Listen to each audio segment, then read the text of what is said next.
Welcome to High Noon, where we talk about controversial subjects with interesting people. And today we have Jeremy Carl from the Claremont Institute on, and I'm really excited to discuss everything having to do with the border. We're going to talk about the recent events in Texas, both legally and politically, what those mean. We're going to talk about how this issue has become prominent politically, and we're going to talk about this latest border bill, this disaster of a bill coming out of the Senate.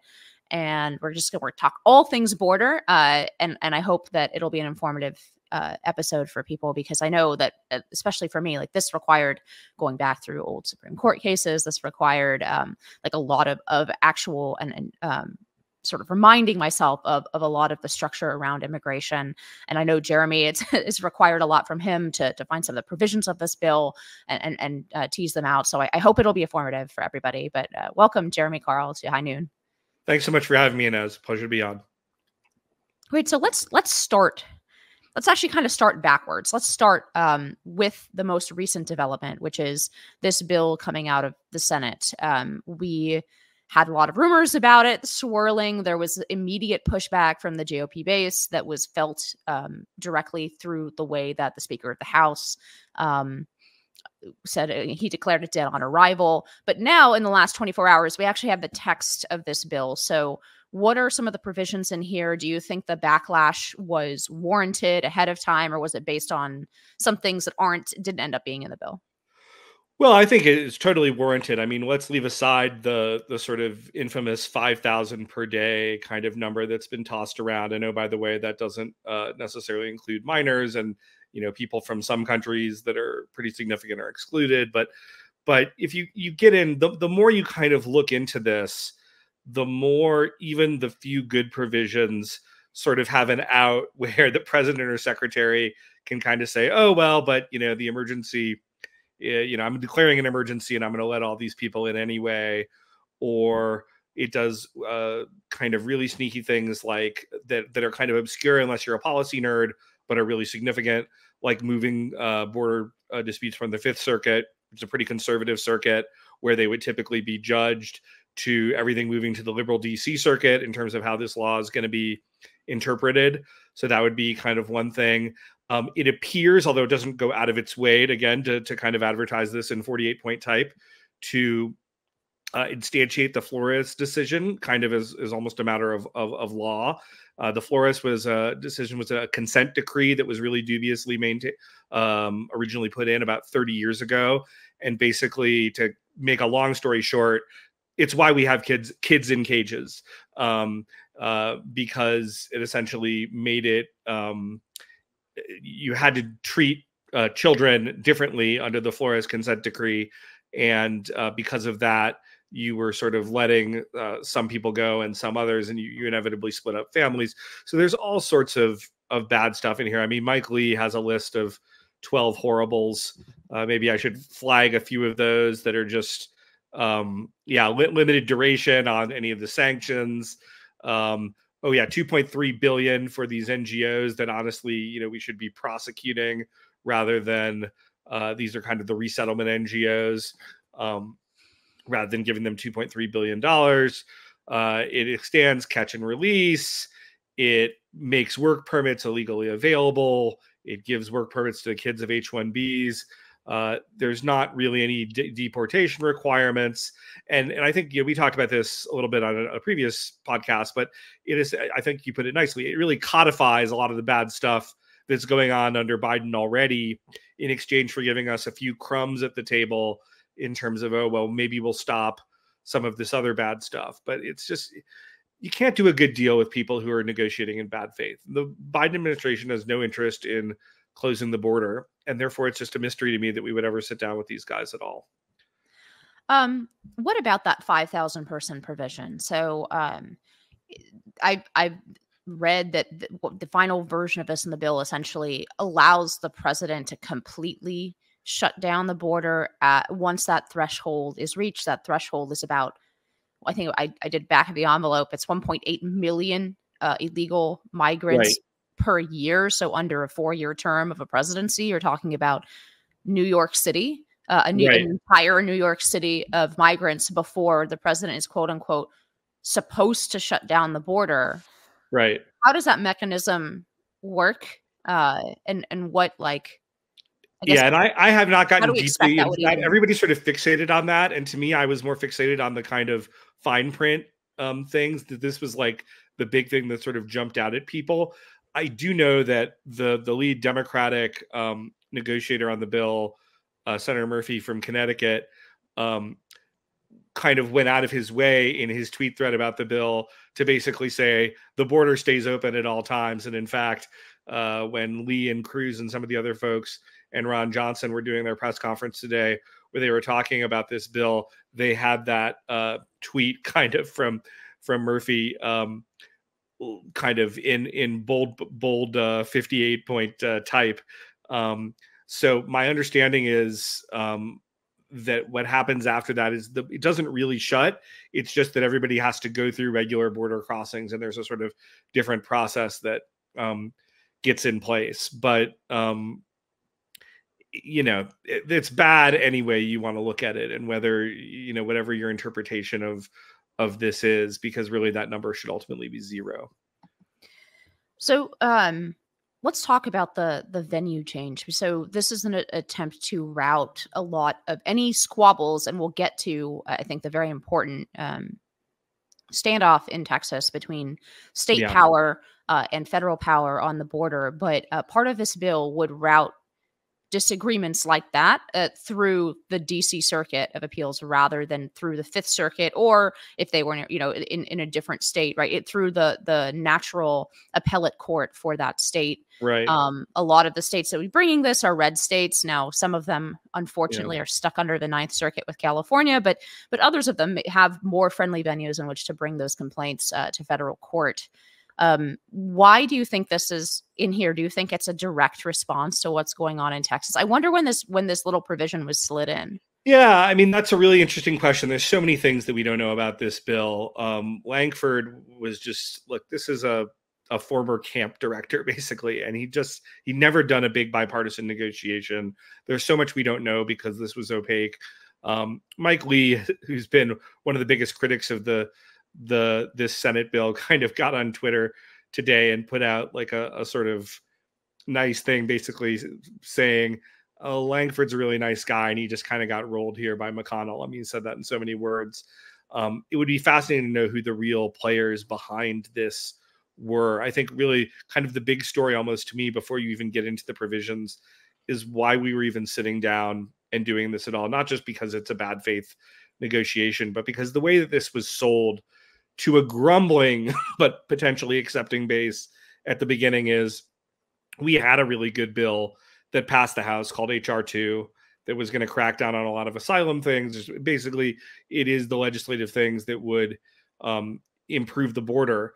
And what we were told we were getting is, okay, you're going to get something that's HR 2 or really, really close to it. And in exchange, you're going to give 60 billion to Ukraine or whatever, that number. I don't think they floated that number, but some large amount of money. And for folks like me who are very unenthusiastic about giving money to Ukraine, like, I didn't love that, but I could swallow hard and deal with it if we got real border reform. But instead, McConnell seemed to think that he could sell us an asylum bill that we certainly didn't want in exchange for a Ukraine bill that we didn't want. I mean, the Ukraine aid is sitting at 35% right now in the most recent, I think, Gallup poll of GOP voters. So there's just there's a reality distortion field around this entire negotiation process that just it doesn't make sense to me. And I was talking on background, as I mentioned to you earlier, off line with a pretty senior sort of regime media journalist trying to explain this just yesterday, and I couldn't really give him a good answer. I mean, other than Trump wants McConnell's trying to undermine Trump.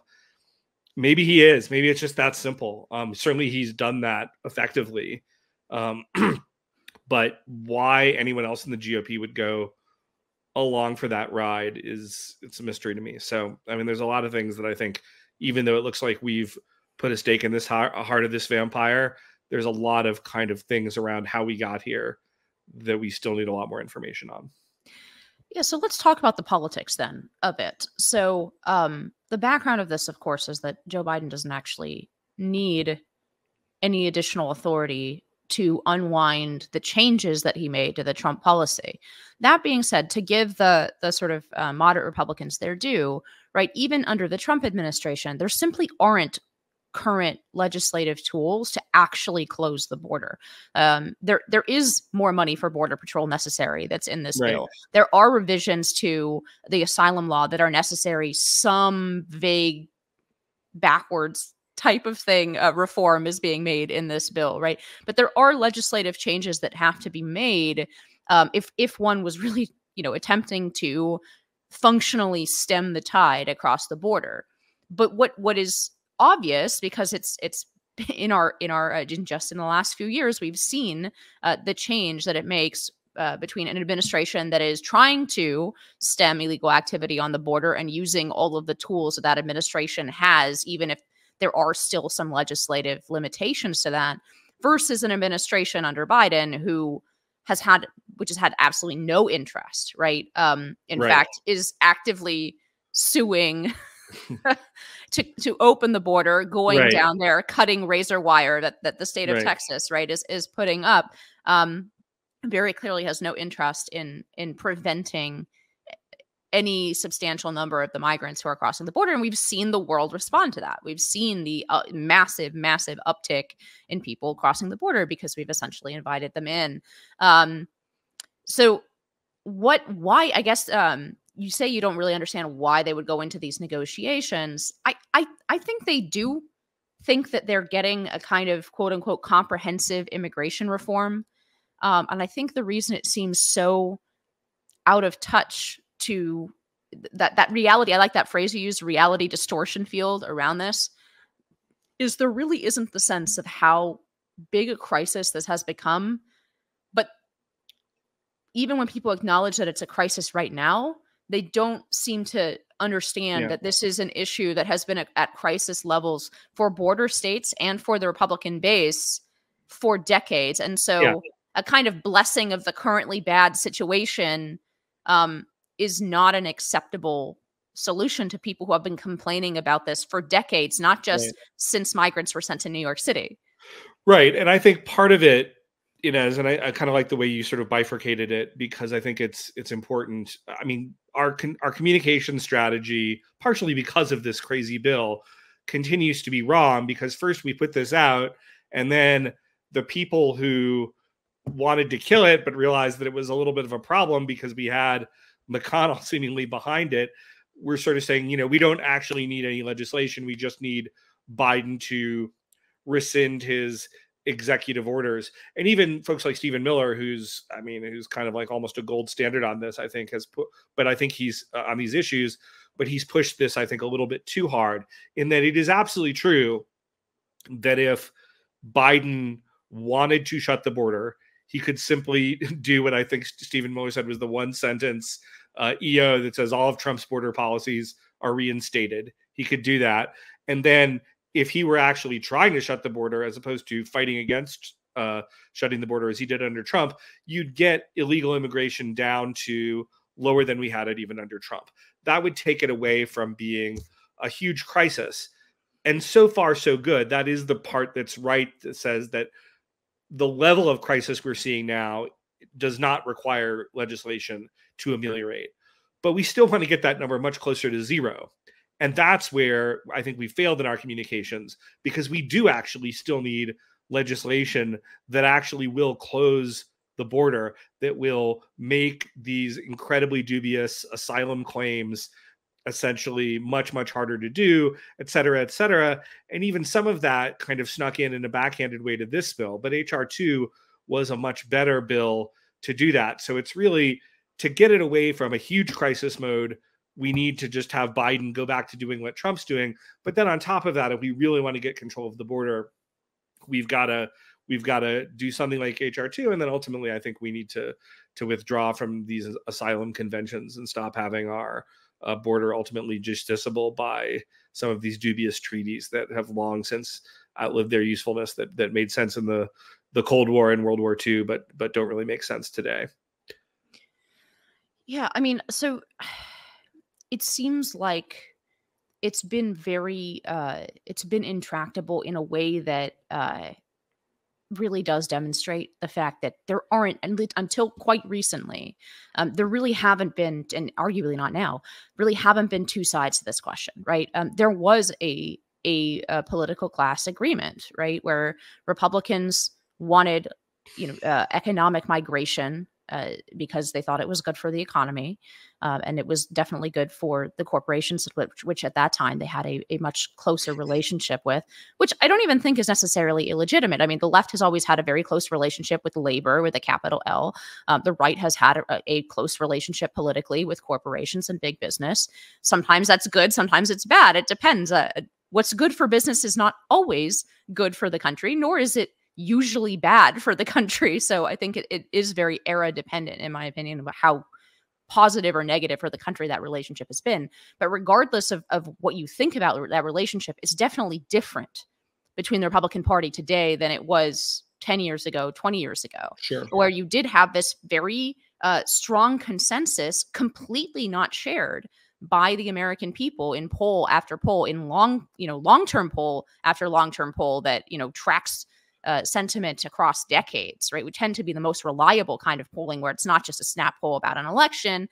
It's, how do you feel about this issue over time, over decades? Right. We've seen over and over again that immigration and problems with immigration, not even exclusively tied to illegal immigration, but particularly illegal immigration, have been a concern, not just for voters on the right, but voters in the middle, and some voters on the left, for decade after decade. And yet, from basically 1990 until Donald Trump, we had a consensus of both parties that, Republicans wanted a little more law and order. Democrats were definitely pushing the issue more from the emotional side and empathy of bringing, sort of alleviating the suffering of the world. But more or less both agreed that this was, if anything, a sort of a problem to be managed, but ultimately that the consequences of millions of people coming into the United States were going to be good. And that was totally out of step with not just the Republican base, but like the American people. How did we get to a situation in which that reality distorting field around this issue is so strong, where even somebody, even the Republicans in Congress are totally shocked to find out that their base doesn't support something like this? Well, I think in some sense you answered your own question, which is, at the end of the day, politics is determined by elites, and the interests of elites, particularly when it comes to low-skilled immigration, are very different than the interests of the average American. The low-skilled immigration for elites, at least in the short term, and I'd actually argue in the long term, low-skilled immigration is bad for elites as well. But over the short term, it's like cheaper servant wages. It's my Uber driver. It's whoever, that's kind of the advantage. And that's the world. And it's actually interesting when they do public survey data on immigration, elites financially, et cetera, tend to be much, much more open and enthusiastic about low-skilled immigration. But when you ask them about high-skilled immigration, i.e. the sorts of people who might compete with them for a job at McKinsey or some law firm or something like that, then they are noticeably more mixed. But we have this, it goes back to the earliest days when we opened up our borders effectively with the Hart-Celler legislation in 1965. Even on the eve of that, when Gallup was doing surveys about immigration, it was sort of 2-to-1 against a sort of Hart-Celler type solution. And I would further add to that there's kind of an element of boiling the frog slowly here, in that if you were to go back to 1965 and say, okay, passing this bill gives you 2024 demographics, are you for that? Hart-Celler would have polled at 2% and not 30% or whatever it did. But we've continued to have, as I called it, this reality distortion field. But the left didn't get completely crazy on this for some time.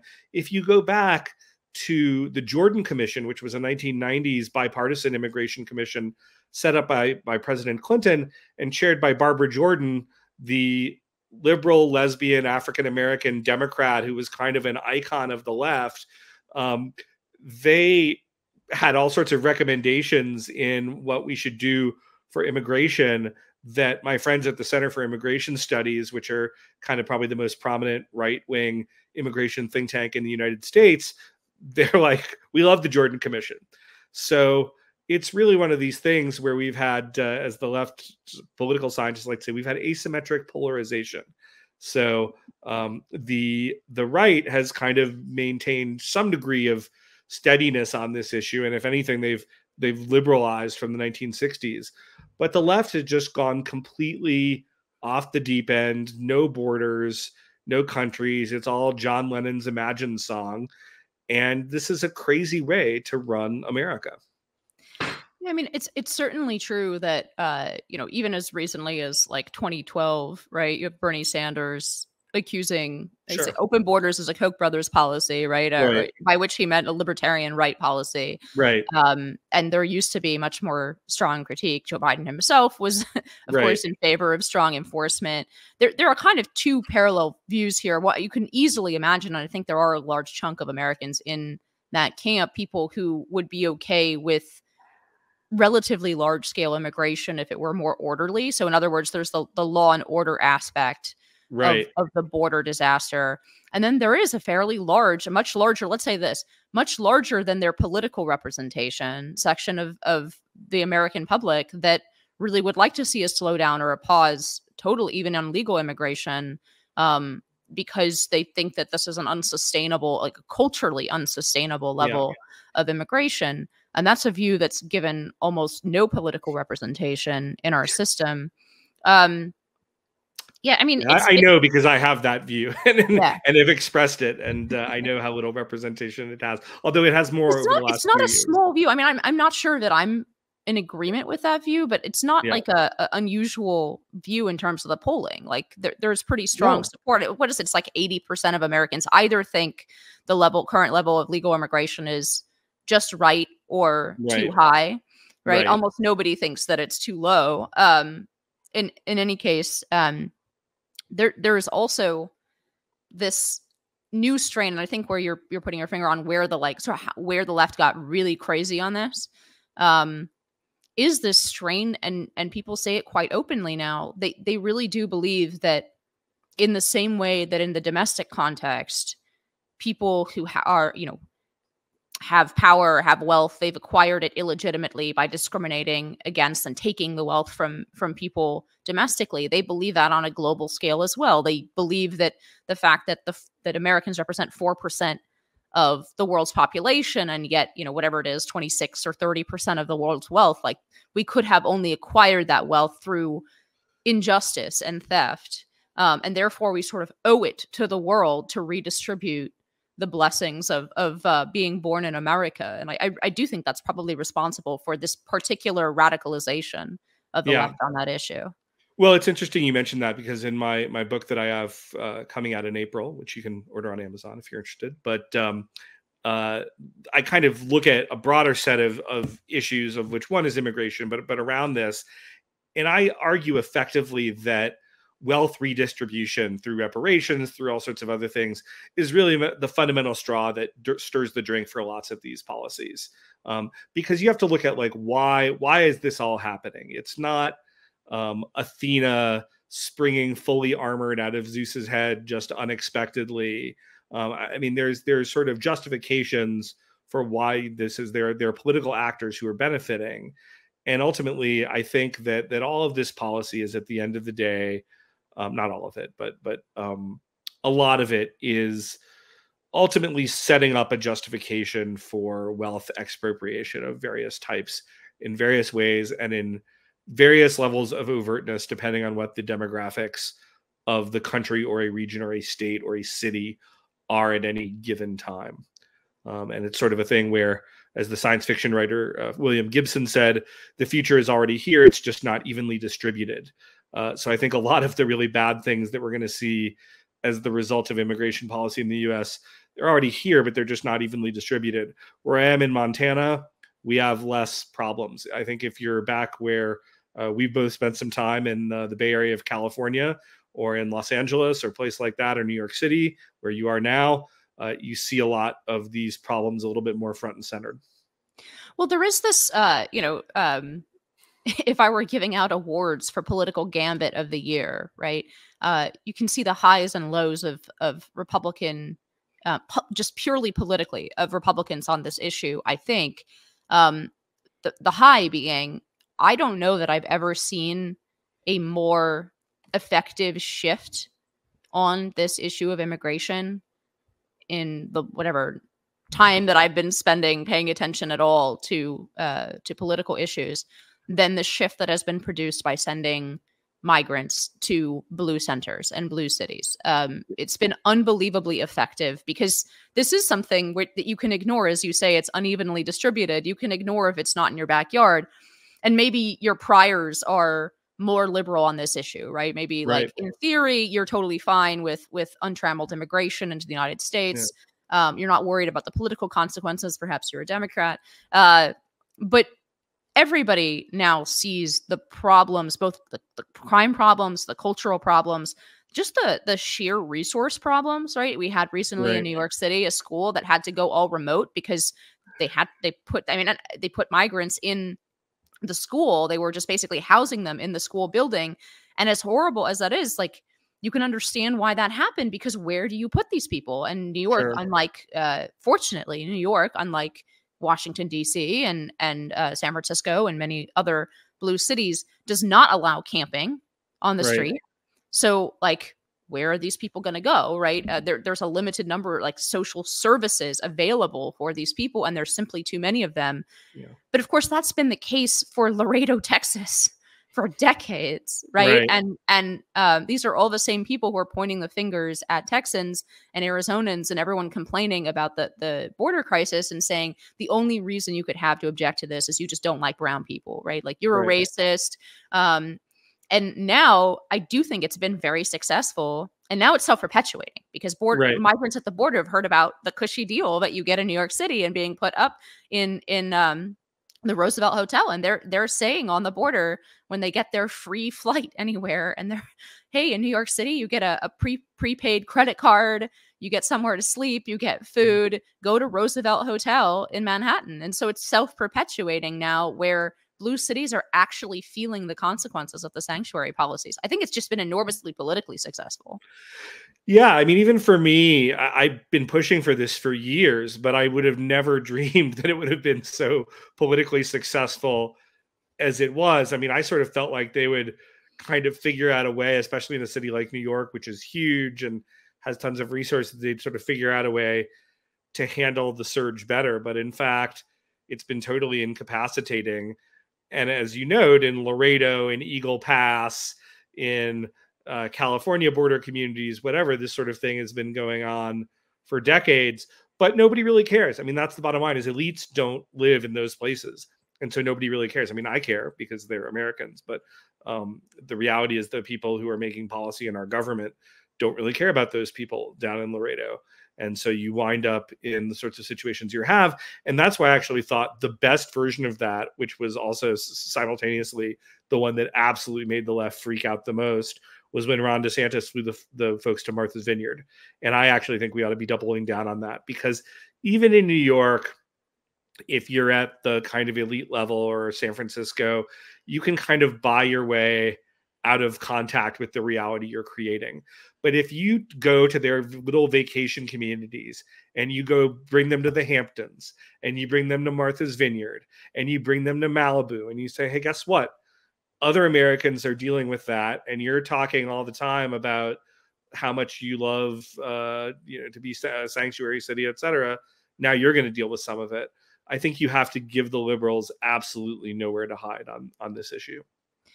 So in some sense, I do see the fact that this border compromise bill happened at all as a indication of success in this regard, right? I don't think the left would be willing to give anything on this issue, but for the fact that you have blue city governors like Mayor Adams, blue city mayors like Mayor Adams coming out and even publicly criticizing his own party over this. Of course, the solution that he's going to put forward is, well, the federal government has to pay for it, right? And I do think that you'll probably see pressure build for some kind of federal bailout of blue states and blue cities with regard to the costs and the social service costs of the migration crisis.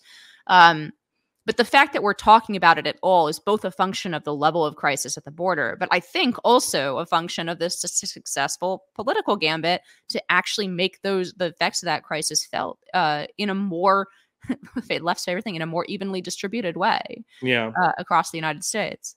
Yeah, and I think you're right that the Democrats would never have picked this up other than the fact that it really has become a salient issue for their constituents in urban America as well. And having said that, I mean, I think Chris Murphy ran rings as the Democratic negotiator along with Sinema, who I still consider a Democrat, even though she's nominally an independent. But I think they ran rings around poor James Lankford and McConnell in terms of this bill. And I think they were incredibly successful and put up a huge point on the board for their team. Having said that, I think they could have been even more successful and slightly more devious had the bill not been so obnoxiously bad from a perspective of folks like me who are GOP immigration hawks. In other words, there's so much bad stuff in this bill. There's so many exceptions even to the few good things in the bill that is really easy for people like me to just read the 15 worst things and start freaking out on Twitter and saying, absolutely no way should we do this, which is correct. I mean, we weren't just reacting out of a gut instinct. You just look at this and like, no, we're not going to do that. Had they been slightly more devious, I think they would have made a somewhat less obnoxious bill. And there's a decent chance that they could have forced it down our throats in a way that would have been a big long-term win for them, because it would have codified a number of the bad policies that have effectively happened under Biden. So it was a win for the Democrats, but in some respects, I think they got a little bit greedy and reduced the ultimate size of the win they might have, because also now, if we get Trump, which I hope we do, obviously, I think the game could change very, very dramatically in the other direction. So at least that's my hope.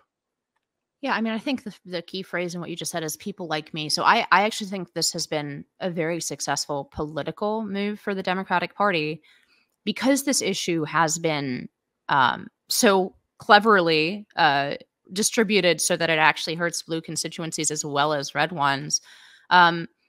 They were really feeling the pressure on this issue. And now they have an answer for it for people who are not, quote unquote, like you, Jeremy Carl, right? Who aren't going to read the provisions of this bill. They're just going to say, well, the Republicans want it as an election issue. They don't really want to solve the problem. It's intransigent Republicans who are the issue.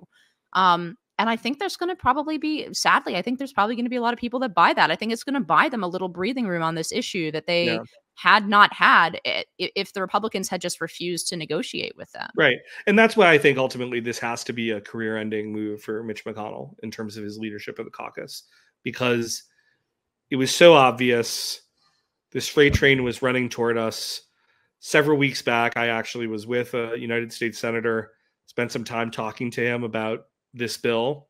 I mean, obviously we did not have the exact text, but what had leaked out, which turned out to be pretty accurate. And I just said, I don't get this. Basically, this is a freight train coming to us. I don't understand why we engaged at all. It's going to be a political and policy disaster. It's a process disaster. And that's, in fact, exactly what it turned out to be. So I think this level of error, just we need new leadership. And I don't think it can even be one of McConnell's deputies, who are all the sort of Johns that get talked about a lot, particularly Cornyn and Thune, but also to a lesser extent Barrasso. We're just going to have more of the same. What we need is a new leadership in the Senate. It's not going to come. Look, I'd love it if it was Ted Cruz and Mike Lee. I get that we don't have the votes for that type of leadership in the Senate, but it's got to be somebody who is broadly acceptable to the dissidents in our caucus, who are about 10 or 15 right now, depending on how many the votes that you had for Rick Scott against McConnell, plus some others who probably just didn't love Scott but still don't like McConnell. But you've got to have somebody who's at least acceptable to those people, and also somebody who's touched grass and knows where our base is and would never make a mistake like that. So here, I think there is a really legitimate critique to be made of Trump. So some people like Ann Coulter, for example, have critiqued his actual administrative failures to enforce what he could without getting new legislation. I think those critiques are sort of overblown. I think the Trump administration did do about as good. I mean, you can always like armchair quarterback this particular move or that particular move, but I think overall they very effectively used the limited tool set that they had administratively, and they had some success in actually restoring some level of law and order on the border. But where I do think the critiques are really fair is in prioritizing political capital. Trump came into office in 2016 with a Republican House and Senate, if I'm not mistaken. I'm trying to remember now. I think so. And his legislative achievement were tax cuts. I'm not against tax cuts. I like tax cuts. I would like more tax cuts. But Trump didn't run on tax cuts, right? He ran on building the wall. And you have a limited number of bites at the legislative apple. If he wanted to be to really transform the Republican agenda in line with the sort of realignment talk, he could have prioritized this kind of HR2 style border control bill that fixed some of those longer term issues. He could have, brought his own party in line with that when he was coming in with as much political capital as he ever was going to have, right? And instead, the two legislative achievements of the Trump administration are tax cuts. I mean, good, but not changing the trajectory of the United States off a cliff, in my opinion. Kind of rearranging deck chairs slightly more nicely.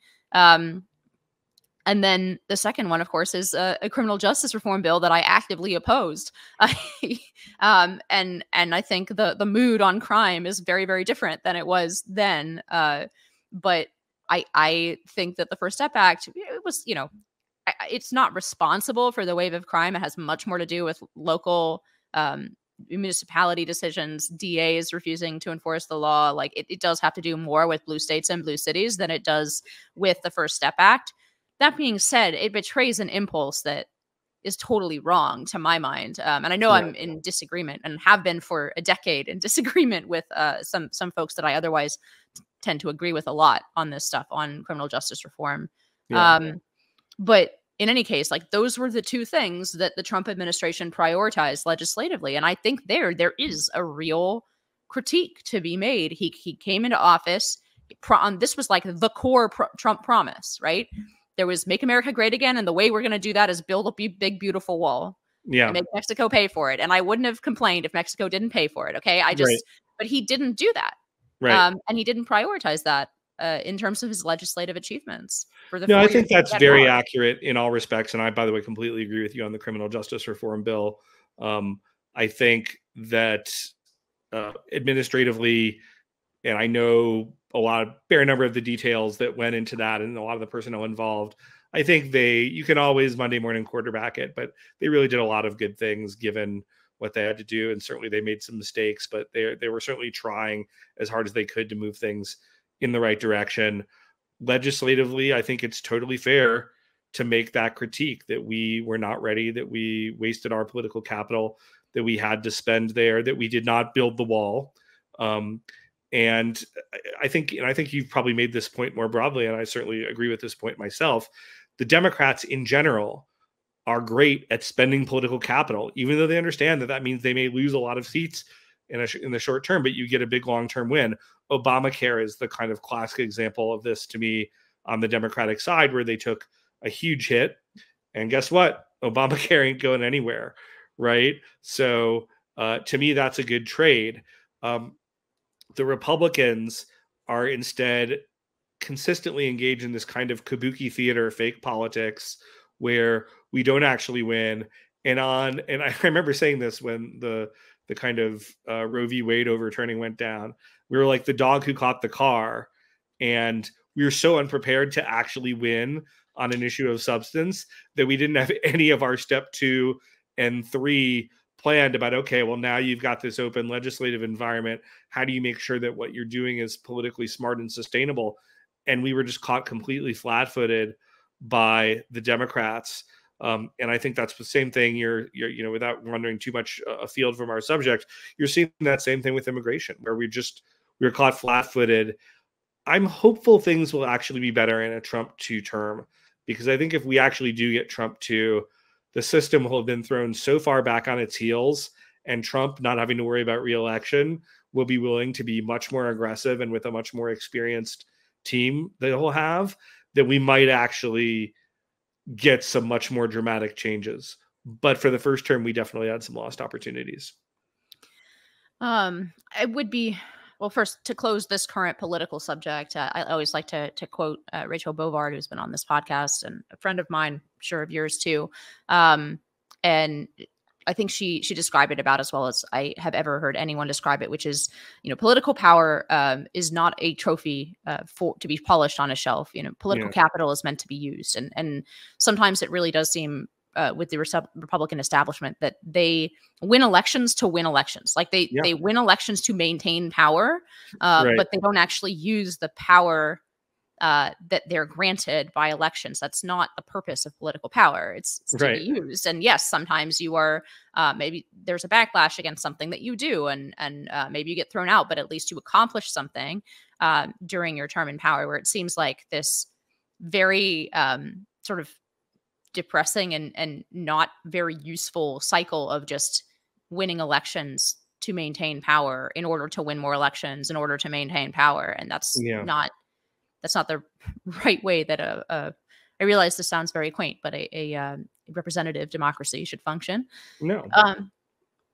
Go ahead. If you have any more. No. I obviously completely agree with that. And I don't think it's just sort of, oh, we're being idealistic and that's not the way that politics work. That is the way that politics works for the Democrats, right? It's not that we're expecting them to constantly fall on their sword at every little small policy preference we have at the expense of their legislative majority, but they actually have to care enough, at least about some elements of their underlying agenda, that they are willing to potentially risk some political capital to push those elements of their agenda forward. The left has consistently proven they're willing to do that, and the right has proven consistently that they are not willing to do that. So I don't want to let you go without doing a little bit about the other big border fight, which is the one that's going on between the states and the federal government. Right. Can you, a few weeks since a couple weeks ago, we had an update. We had this injunction from the Supreme Court, including crossover votes from John Roberts and Amy Coney Barrett on a very limited injunction.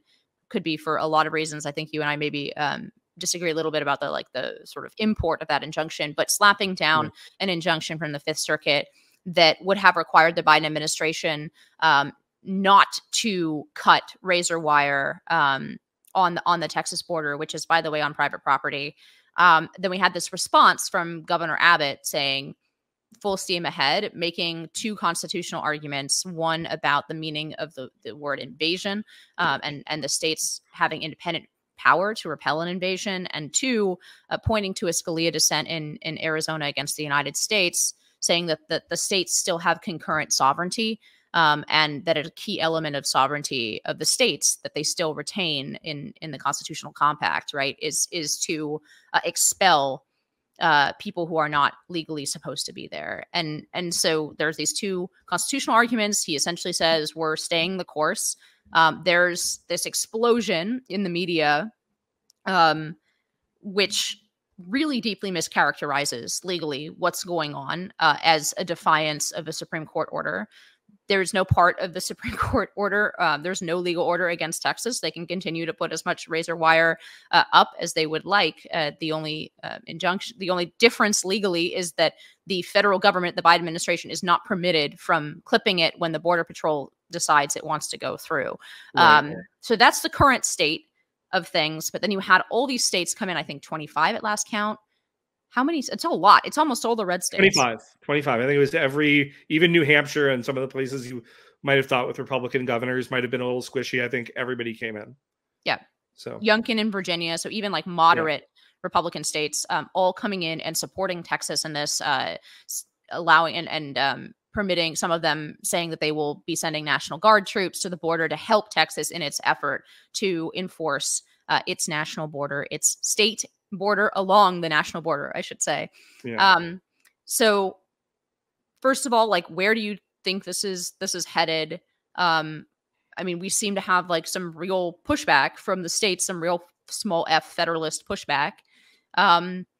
Where do you think this battle is going, both legally and then also politically? What does it mean that even moderate Republican governors, it's kind of like the opposite as the federal battle, where like there's such a strong moderate caucus that essentially seems to be almost a fifth column on the issue federally. And then on the state level, it seems almost the opposite, where even moderate blue state Republican governors are like, oh no, like I feel comfortable going all in on this fight.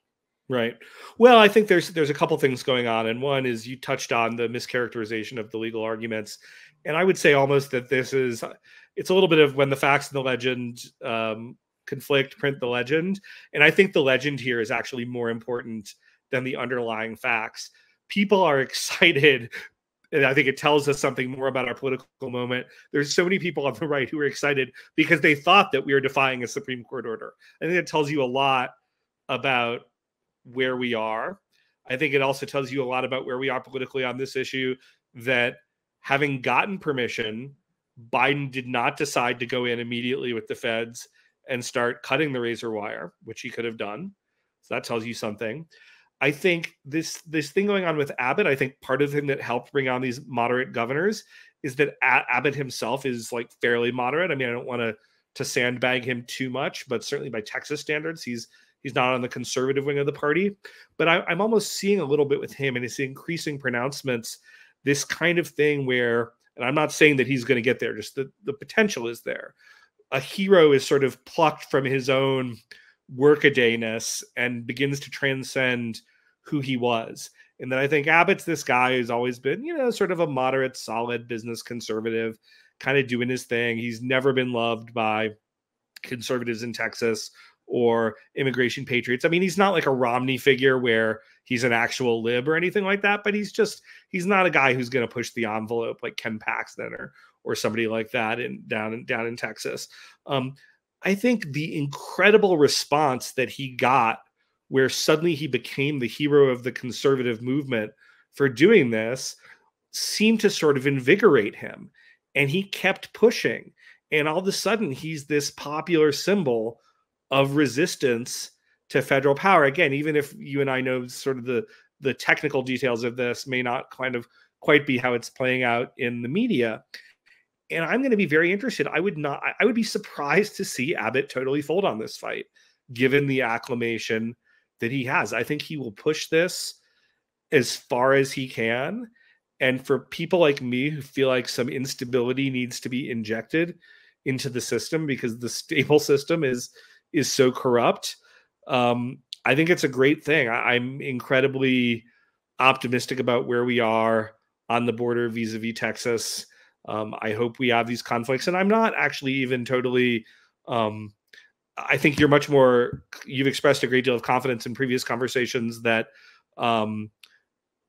not a great deal of confidence, but you seem optimistic that we're going to get a reversal of some of this Supreme Court ruling down in Arizona that sort of took away sovereignty. I don't actually have a strong opinion on that because I haven't studied kind of the legal contours carefully. But I think almost whether or not we get that, the Rubicon the toe has at least been dipped in the Rubicon. Whether we will fully cross it, we'll see. But there is more grounds for being optimistic, particularly because this is being led by somebody like Governor Abbott, who is not a bomb thrower and who is not going to just be as easily dismissed by more establishment voices in our party. Yeah, so I think we do have a disagreement over, and either one could be right. It's just trying to read why people are enthusiastic about this. I agree with you that they feel hopeful. I have read this less. I tend to think that the typical person who's happy to see, to see the actions that Abbott is taking, I think it's much less either way about defying the Supreme Court or not. I think the enthusiasm is simply from the issue itself and seeing somebody, fair. Somebody actually do something about the border that, as we talked about in this episode, right? Like the median view of the American voter on immigration and the border has been stifled probably at least for 3 decades. Yeah. And so to see somebody so aggressively challenge the status quo on this issue. I don't know that people care so much about the posture vis-a-vis the Supreme Court at all. So I don't know that it's enthusiasm. Maybe it is. Maybe it's enthusiasm for another round of nullification. I'm too optimistic. Maybe I'm buying my own Twitter feed too much. I do think that it's both, but I think you're absolutely right. A significant portion of it is the substance of the issue as well, not just beating up on the Supreme Court. In terms of my optimism, I mean, it's not.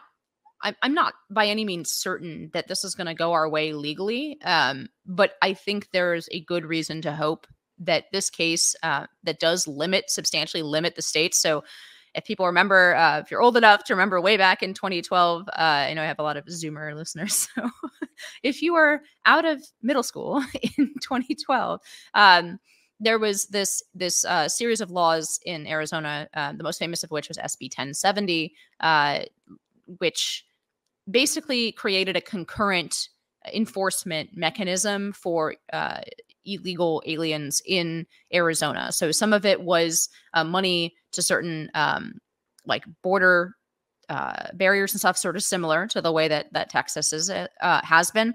Also, it gave essentially concurrent sovereignty and concurrent law for the state patrol officers to check immigration status when they've pulled people over for whatever reason, and then put them in jail for being illegally in the state of Arizona. So it basically duplicated, the law basically duplicated what is on the books in terms of federal law. And by the way, this is why changing the law to bless a lot of the sort of illegality of the situation under Biden on the federal level, I think would really jeopardize the constitutionality of state action on this. Because actually, if you are contradicting federal law on immigration, if the state is directly contradicting federal law, the feds win. This is a federal, this federal responsibility. They can, they can bungle that responsibility, but you can't have 50 different state policies on national immigration. And I think that's the right constitutional posture for it. That being said, the question in this case was different. It was, can the states essentially reinforce what's on the books that the feds are saying, we don't have the resources to enforce that? Because that's the legal posture of all of this Biden stuff, right? Sure. They don't come out and say in court, well, we want the border to be open. Right. They say, no, we're directing our limited resources towards, the cartels or like whatever it is. We don't have the resources to deal with these floods of migrants. So we are effectively, we're making the determination that our enforcement resources, which are finite, are going to go here and not here. What the court essentially said in Arizona against the United States was, no, the federal power in immigration is essentially crowds out whatever the states want to do, even if it's in concurrence with what the federal law is. Essentially, the states have to abide by federal enforcement priorities because they have no business weighing in on anything immigration related. This is all a federal problem, and they have no business. But that decision turned out to be 5-3 with Roberts switching. And interestingly, Kagan recusing because she worked on this issue under the Obama administration. Right. And so there's a lot of speculation that Roberts, as kind of his want, right, switched to avoid, because otherwise we would have had this very messy decision where you have no actual opinion from the Supreme Court on this case. You would have a 4-4 split. And there would be no guidance coming out of the Supreme Court on this issue. Right. So you have, obviously the court has changed since 2012. You have these two really strong dissents on different grounds, one from Scalia, one from Thomas, either one of which, you could see a majority of this court potentially adopting as the correct view on these issues. Right. And if that is the case, we will see a substantial increase in the border states actually being able to devote some of their own resources to this problem, which given the intractability that we've been discussing on the federal level and the fact that, unless we see a big election for Republicans and they devote their political capital to getting this through, we're unlikely to see, much movement in terms of the law on the federal level about immigration, period. I think if we're entering into an era potentially by the time the Supreme Court gets to dig into these issues on the merits, I think there could be an enormous upside to having the border states essentially being able to do concurrent enforcement. I mean, we could end up with a situation where the only part of the border that's open is California. Yeah. And that's acceptable. I mean, it's not really, but it would be better than what we have now. Yeah, I think you're totally right that that's what it could do. And I think it's also important to note, while the sort of argument of we have to prioritize our resources has always been there, it was really under Obama that this type of argument, not just with respect to immigration, but with respect to a lot of other issues, began to be used increasingly aggressively and disingenuously. And I think that it's possible that the court and even a squish like Roberts might look back at kind of the way that this kind of discretion has really been abused in the interim since they originally offered their judgment, and maybe shade this decision a little bit differently. And certainly I think that would be a win. I'm not pessimistic that will happen. I do think that we're more likely to get our biggest wins out of an energetic executive who is willing to push the maximum of his legal authority to make things happen. But I'd sure love to have the Supreme Court in our corner as well.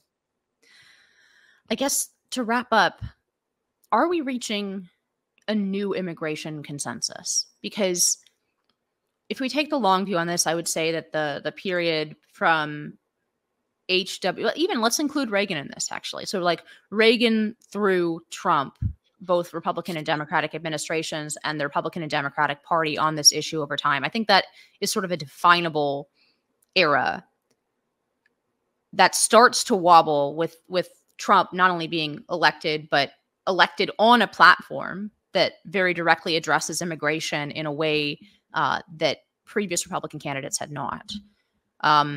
Now we are entering an era where even blue states and cities are really feeling the effects of this crisis on our border. What are your hopes? I mean, are you optimistic that we are going to reach a new national consensus? Yeah. But it's going to be so strong that it is going to sort of force. I mean, we were ultimately able to bully, Senate Republicans into mounting resistance to this bill, and certainly the House is declaring it dead on arrival. We're not going to get this bill as it is, right? So right. That in that sense, even if it's a political loss in some ways, and the Democrats get their jujitsu on this issue, it's still a win on the substance. So are we actually moving towards a consensus that is more in alignment with the views of the American people for the last 30 years? Well, I think that at least Biden has probably, as the Democrats frequently do, they've kind of turned the ratchet as far as it can turn right now. And the problem is I kind of tend to think it's a ratchet. So I wish I could say that we're going toward a consensus that we're really going to close the border in a more dramatic way than we've done over the last few decades. I'm not that optimistic about that. I do think that the Democrats have seen, okay, well, we've pushed this maybe a little further than we can push it. So they'll dial back some of their ridiculousness for now. I think one element that I just don't totally know how it's going to play out, but I am at least cautiously optimistic, is that I think there's been a large element of immigration politics that totally understandably has intersected with race politics in the United States, where white voters have tended to be more skeptical and minority voters have tended to be more pro.